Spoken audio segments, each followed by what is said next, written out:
Passion reading is taken from Matthew chapter 27, starting at verse 11. Meanwhile, Jesus stood before the governor, and the governor asked him, "Are you the King of the Jews?" "Yes, it is as you say," Jesus replied. When he was accused by the chief priests and the elders, he gave no answer. Then Pilate asked him, "Don't you hear the testimony they are bringing against you?" But Jesus made no reply, not even to a single charge, to the great amazement of the governor. Now it was the governor's custom at the feast to release a prisoner chosen by the crowd. At that time they had a notorious prisoner called Barabbas. So when the crowd had gathered, Pilate asked them, "Which one do you want me to release to you, Barabbas or Jesus, who is called Christ?" For he knew it was out of envy that they had handed Jesus over to him. While Pilate was sitting on the judge's seat, his wife sent him this message: "Don't have anything to do with that innocent man, for I have suffered a great deal today in a dream because of him."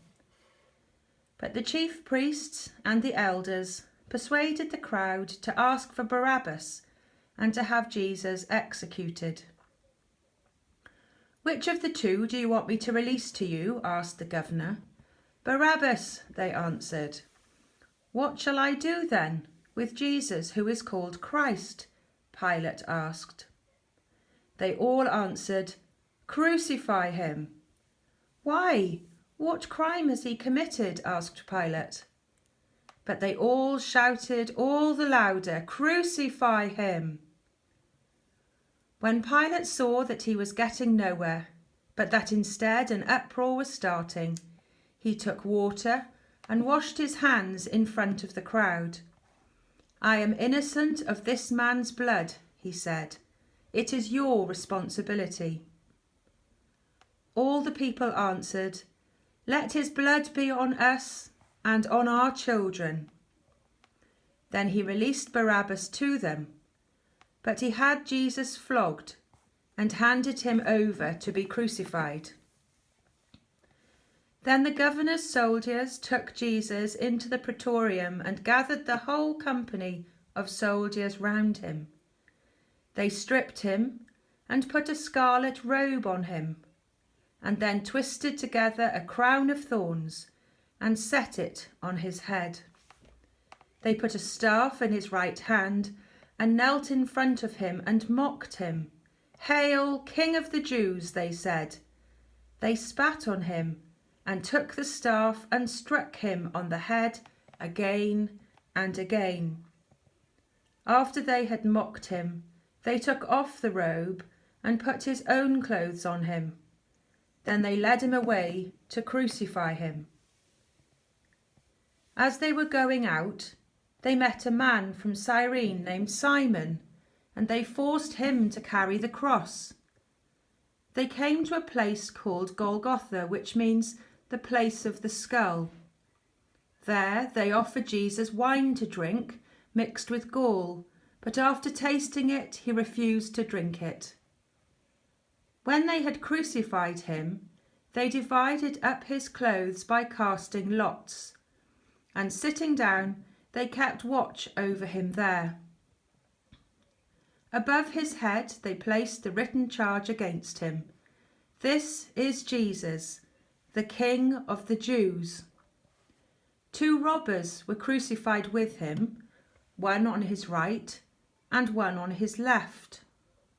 Those who passed by hurled insults at him, shaking their heads and saying, "You who are going to destroy the temple and build it in 3 days, save yourself. Come down from the cross if you are the Son of God." In the same way, the chief priests, the teachers of the law, and the elders mocked him. "He saved others," they said, "but he can't save himself. He's the King of Israel. Let him come down now from the cross, and we will believe in him. He trusts in God. Let God rescue him now, if he wants him, for he said, I am the Son of God. In the same way, the robbers who were crucified with him also heaped insults on him. From the 6th hour until the 9th hour, darkness came over all the land. About the 9th hour, Jesus cried out in a loud voice, Eloi, Eloi, lama sabachthani, which means, my God, why have you forsaken me? When some of those standing there heard this, they said, He's calling Elijah. Immediately, one of them ran and got a sponge. He filled it with wine vinegar, put it on a stick, and offered it to Jesus to drink. The rest said, Now leave him alone. Let's see if Elijah comes to save him. And when Jesus had cried out again in a loud voice, he gave up his spirit. At that moment, the curtain of the temple was torn in two from top to bottom. The earth shook and the rocks split. The tombs broke open, and the bodies of many holy people who had died were raised to life. They came out of the tombs, and after Jesus' resurrection, they went into the holy city and appeared to many people. When the centurion and those with him who were guarding Jesus saw the earthquake and all that had happened, they were terrified and exclaimed, Surely he was the Son of God.